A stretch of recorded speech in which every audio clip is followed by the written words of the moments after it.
A paz do Senhor a todos. Estamos retornando para darmos continuidade à leitura da Bíblia em ordem cronológica.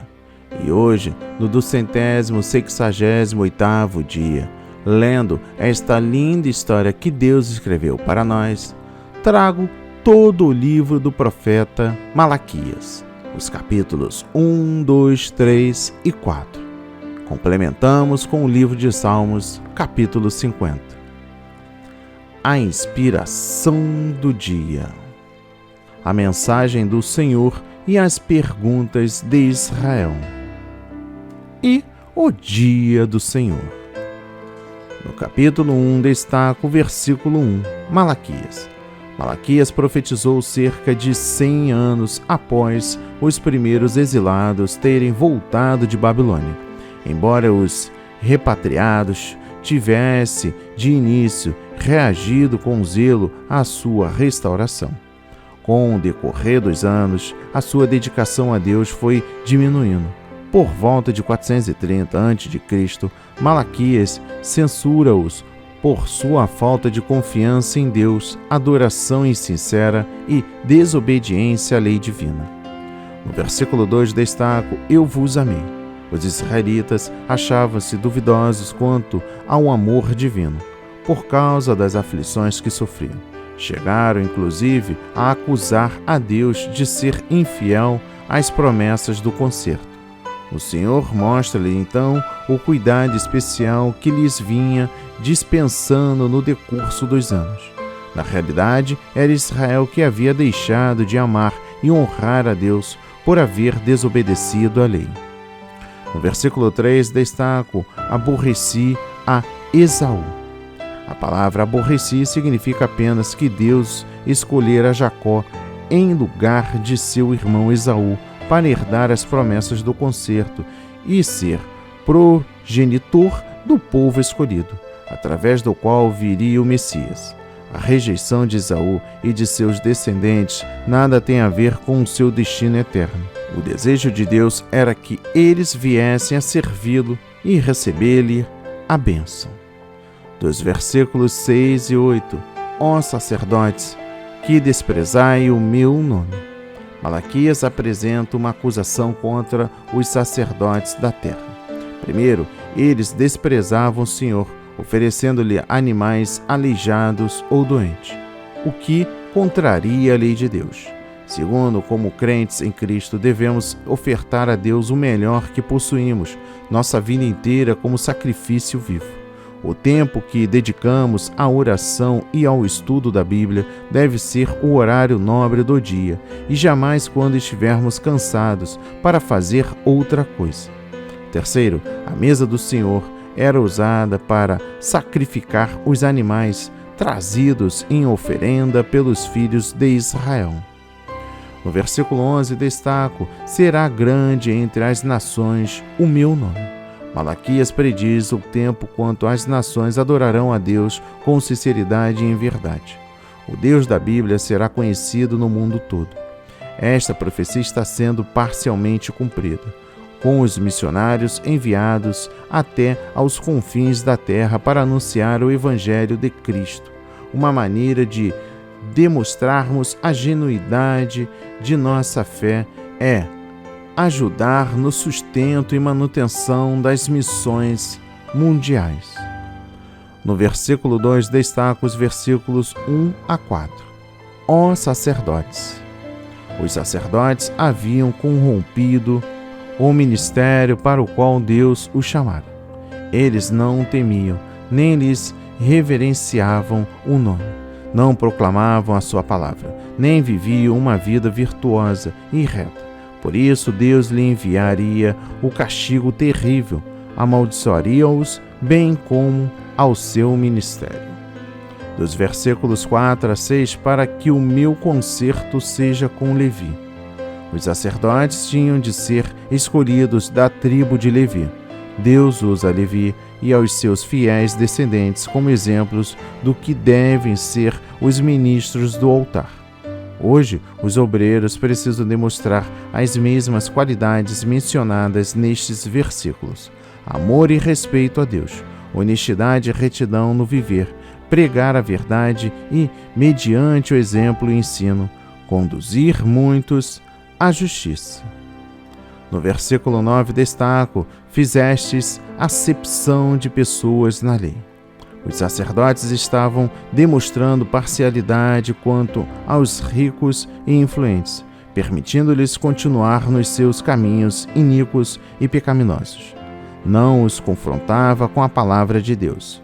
Os pastores devem pregar todo o conselho divino, proclamando à congregação a existência do Deus justo e santo. Pregar as bênçãos de Deus e omitir suas justas reivindicações é abominação diante dele. Dos versículos 11 a 16, abominação se cometeu. Malaquias repreende os israelitas por causa de sua dupla transgressão da lei de Deus. Divorciavam-se de suas esposas e casavam-se com mulheres pagãs. No versículo 11 destaco: e se casou com a filha de Deus estranho. Os homens casavam-se com mulheres pagãs, prática esta proibida pela lei de Moisés. O Novo Testamento declara que o crente não pode casar-se com incrédulo, por ser isto julgo desigual. O cristão que se casa com alguém que não se dedica ao Senhor corre o risco de se apartar de Cristo, mesmo acontecendo com os filhos do casal. No versículo 14 destaco: a mulher da tua mocidade. Muitos homens eram infiéis às suas esposas, com as quais se haviam casado quando jovens. Agora procuravam divorciar-se delas para se casarem com outras. O Senhor detesta tal ação, pois é movida pelo egoísmo. Ele declara que do marido e da mulher fez um só. Em consequência destes pecados e transgressões, Deus lhes virara as costas, recusando-se a atender-lhes as orações. No versículo 16 destaco: aborrece o repúdio. Deus odeia o divórcio, motivado por propósitos egoístas. Quem pratica tal tipo de divórcio assemelha-se àquele que encobre a violência com a sua veste. O divórcio, aos olhos de Deus, iguala-se à injustiça mais brutal, à crueldade e ao assassinato. No capítulo 3, destaca o versículo 1: envio o meu anjo. Respondendo ao ceticismo do povo, Malaquias enfatiza a certeza na vinda do Messias. Antes, porém, que o Messias chegasse, ele enviaria um mensageiro para preparar-lhe o caminho. Esta profecia foi cumprida quando João Batista apresentou-se como o precursor de Jesus Cristo. Dos versículos 1 a 5, o anjo do concerto. Este anjo é Jesus, o Messias. Neste trecho, a primeira e a segunda vinda de Cristo são unidas numa só profecia. No capítulo 2 destaco o dia da sua vinda. O cumprimento final desta profecia dar-se-á na segunda vinda de Cristo. Ele então purificará e julgará Israel e expurgará todos os ímpios do país. Somente os justos hão de permanecer até o fim. No versículo 8 destaco: roubará o homem a Deus? Os israelitas roubavam a Deus ao deixarem de lhe trazer os dízimos, a 10ª parte do que ganhavam. O dízimo era exigido pela lei de Moisés. Primeiro, por isto, Deus ameaça com maldições os que, egoístamente, recusam-se a contribuir e promete abençoar os que sustentam a sua obra. Segundo, os crentes do Novo Testamento têm a obrigação de contribuir com os seus dízimos para manter a obra do Senhor, tanto local quanto no campo missionário. No versículo 10 destaco: derramar sobre vós uma bênção. Se o povo se arrependesse e voltasse ao Senhor, e como sinal de seu arrependimento passasse a sustentar a obra de Deus e os seus ministros com os dízimos e ofertas, o Senhor o abençoaria de forma abundante. Deus espera que demonstremos amor e devoção a Ele e à sua obra por meio de dízimos e ofertas para que seu reino seja promovido. As bênçãos que acompanham a fidelidade na contribuição financeira virão tanto nesta vida como na do porvir. No versículo 14 destaca: o inútil é servir a Deus. Os judeus acreditavam que a adoração externa seria suficiente para merecer a bênção de Deus, mas estavam enganados. Por isso, alegavam que não valia a pena servi-lo. Eles não conseguiam perceber que seu coração não era reto diante do Senhor. No versículo 16, destaco aqueles que temem ao Senhor. Contrastando com a maioria, ainda havia uns poucos que honravam a Deus. Primeiro, o Senhor então promete que conservará no céu um registro permanente dos que honravam e temem através de uma vida fiel diante dele. Esta passagem assegura-nos de que Deus observa e anota nossa fidelidade e amor que lhe dedicamos quando comparecemos diante de sua presença. Ele há de se lembrar de nossa leal dedicação e nos tratará com seus filhos. E por fim, o capítulo 4. Destaca o versículo 1. Aquele dia vem. Este dia, concernente tanto à primeira quanto à segunda vinda de Cristo. O profeta fala como se ambas fossem um único evento.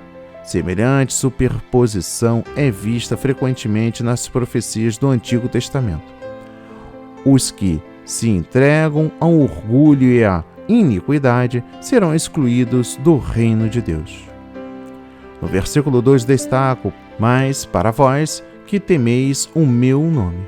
O dia do Senhor implicará também na salvação e livramento de todos quantos o amam e os servem.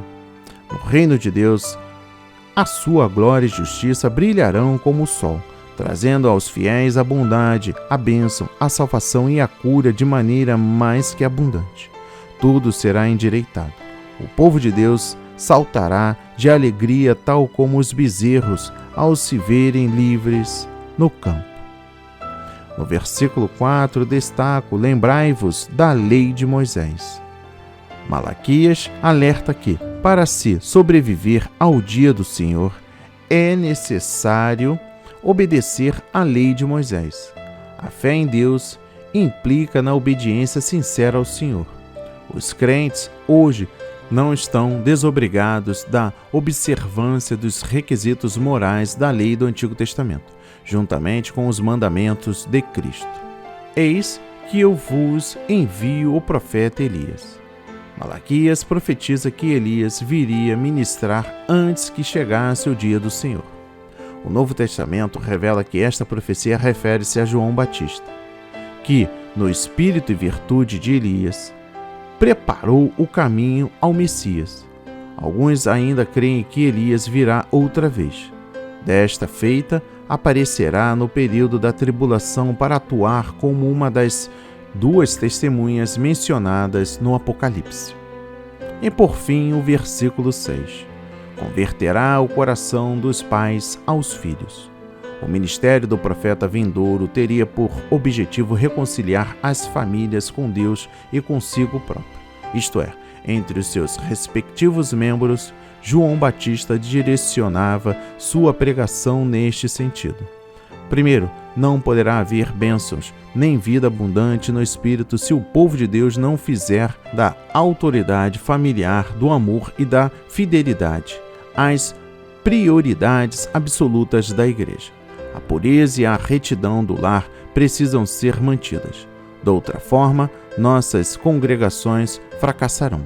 Segundo, a responsabilidade pela realização de tais tarefas cabe ao pai de família. Os pais devem amar os seus filhos, orando por eles, dedicando-lhe tempo, advertindo-os contra os caminhos ímpios e ensinando-lhes diligentemente a palavra de Deus e os padrões de retidão. Terceiro, os pastores também devem fazer o alvo de João Batista sua própria meta na condução da igreja a fim de prepará-la à vinda do Senhor. E encerramos com a leitura do livro de Salmos, capítulo 50. Destaco o versículo 15. Invoca-me no dia da angústia. O Senhor chama todos os fiéis para que sempre o busque em tempos de necessidade e lutas. Deus deseja atender nossas orações, ajudar-nos e ter seu nome conhecido como um Deus que livra o seu povo. E por fim, os versículos 16 a 23. Que tens tu que tomar o meu conserto na tua boca? O Senhor faz uma severa advertência aos iníquos hipócritas entre o seu povo e ameaça fazer em pedaços os que fingem devoção, que reivindicam a salvação segundo o conserto e as bênçãos da sua palavra, mas que, ao mesmo tempo, ignoram os seus justos mandamentos e se conformam com a impiedade de uma sociedade perversa. No fim, não terão livramento e ainda receberão maior condenação. Que a mensagem de hoje toque o seu coração, transforme a sua vida para a honra e a glória do Senhor. Leia a Bíblia diariamente, pois este é o verdadeiro canal que se aprende, conhece a verdade e ouve a voz de Deus. Amém e graças a Deus.